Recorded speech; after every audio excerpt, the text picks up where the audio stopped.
Continuamos, queridos hermanos, leyendo, escuchando la palabra de Dios, específicamente en el Evangelio, el capítulo 6 del Evangelio de San Juan. Es preciso conocer el objetivo, la finalidad de este evangelista. Dice el final del Evangelio de San Juan que todas estas cosas fueron escritas para que aquellos que la leen o la escuchan puedan creer que Jesucristo es el Hijo de Dios. Por consiguiente, el fin último es mostrar a Jesús como el Hijo de Dios y suscitar la fe en sus discípulos.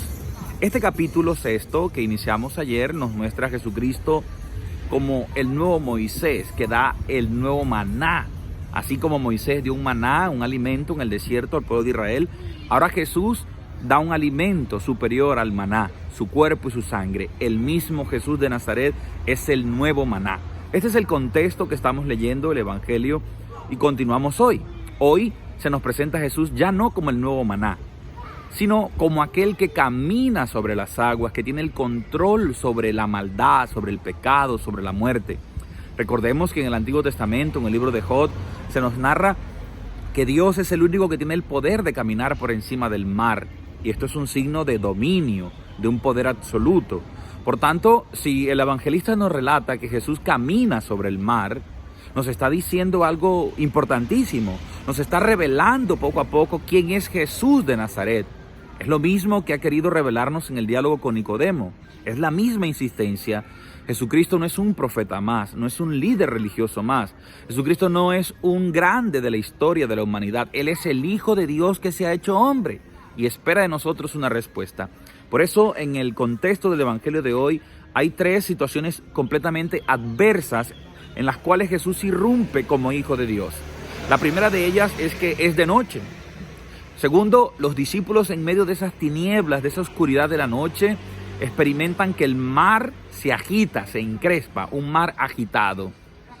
Y también nos dice que hay un viento huracanado contrario hacia la dirección donde ellos van remando, hacia donde ellos quieren llegar. De tres situaciones. Es de noche, hay una oscuridad espesa, hay un viento contrario y el mar está embravecido. Todo esto es una simbología también aplicable para nuestras vidas. ¿Cuántas veces nosotros vamos en la vida que simboliza esta barca así, a oscuras, escondida, tocando aquí, tocando allá? Esta misma situación que estamos viviendo actualmente en el mundo del COVID-19, cuántas familias sufriendo la enfermedad de un ser amado, incluso la pérdida de un ser querido que ha muerto de manera inesperada y que nadie lo quiere, nadie quiere que un ser amado se vaya de su presencia, de su lado, pero es una realidad muy difícil la que estamos viviendo hoy. Lo mismo que vivían los apóstoles en su momento. Sienten que la barca se está hundiendo porque el mar embravecido, las olas han aumentado, el mar se ha encrespado, el viento es contrario. ¿En cuántos momentos de nuestra vida hemos sentido que ningún proyecto nos sale, que todo lo que emprendemos nos sale mal? Y sentimos como si Dios guardara silencio, como que Dios nos dio la espalda. Dios, ¿por qué se quedó en silencio? Los apóstoles están con miedo, tienen mucho miedo. No logran escuchar la voz de Dios. Tampoco pueden verlo porque todo está oscuro. Y mucho menos logran acogerlo y confiar en Él, porque sienten que todo esfuerzo es vano, que nada vale la pena. Pues allí, hermanos, aparece Jesús. Por eso es necesario aprender a escuchar la voz de Dios en los silencios. Un mundo lleno de ruido nos impide en muchísimas ocasiones escuchar la voz de Dios. Y hoy, el llamado que nos hace la palabra es a eso precisamente. En primer lugar, a saber escuchar a Dios en el silencio. Dios en el silencio habla. Cuando lo invocamos y pensamos que Dios no nos está escuchando, es porque no sabemos nosotros más bien escuchar su voz. Aprende a escuchar a Dios en el sufrimiento, en la calamidad, en las dificultades, cuando te quedas sin empleo, cuando terminas una relación amorosa, cuando a lo mejor hay una persona que está enferma en tu familia. En cualquier sufrimiento de tu vida parece un silencio de Dios. Aprende a escuchar la voz de Dios en el silencio. Y en medio de la noche, aprende a verlo con los ojos de la fe. El ojo en la Escritura simboliza una mirada de sabiduría, de discernimiento. Ellos cuando ven que es Jesús, sienten miedo. Pero no es un miedo malo, es un miedo de asombro, es un miedo que sienten de reconocer la presencia divina. Es Jesús de Nazaret que está caminando sobre las olas del mar. Y ahí dan el otro paso. una vez que han escuchado a Dios en medio de la tormenta, que lo han visto en medio de la oscuridad, dice el texto del Evangelio que quisieron acogerlo en su barca. La barca representa tu vida y mi vida.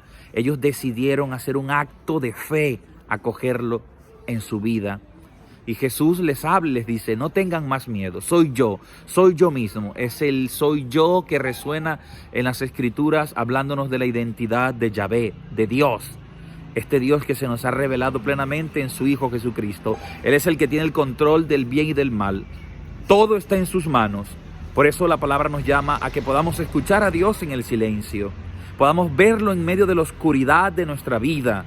Verlo con los ojos de la fe y acogerlo como el Hijo de Dios y como Dios mismo que trae para nosotros la salvación. ¿Y saben qué pasó? ¿Saben qué ocurrió inmediatamente cuando ellos decidieron acogerlo en la barca? Porque ni siquiera Jesús, hermanos, alcanzó a montarse en la barca según el relato del evangelista San Juan. Dice que de repente ya llegaron a la orilla. Y esto es lo que sucede en tu vida y en mi vida cuando acogemos a Dios. Todos nuestros esfuerzos que parecían vanos, todas nuestras lágrimas que parecían absurdas, nuestros sufrimientos adquieren un sentido. Ellos se llenaron de paz, se llenaron de gozo y al final llegaron al ansiado puerto. El ansiado puerto de la felicidad que Dios te quiere dar en esta tierra, pero también en la eternidad. Por eso la paz que Dios trae no es la ausencia de dolor y sufrimiento, sino que en medio del dolor, del sufrimiento, de los avatares de la vida, tú puedas estar tranquilo, tú puedas estar sereno, porque estás escuchando a Dios, estás viendo a Dios actuar en tu vida y lo estás acogiendo como tu Salvador, como aquel que te trae la dicha y la felicidad. Que ojalá todos los días aprendamos, hermanos, a escuchar a Dios en el silencio, a verlo en medio de la noche y la oscuridad de nuestra existencia y por supuesto acogerlo en la fragilidad de nuestra propia vida. Recuerda que con Cristo la vida siempre será mucho más sabrosa, dice el Padre Juanca Mendoza. Chao, chao. Arrivederci. Saluto, caro saluto a tutti. Chao, chao.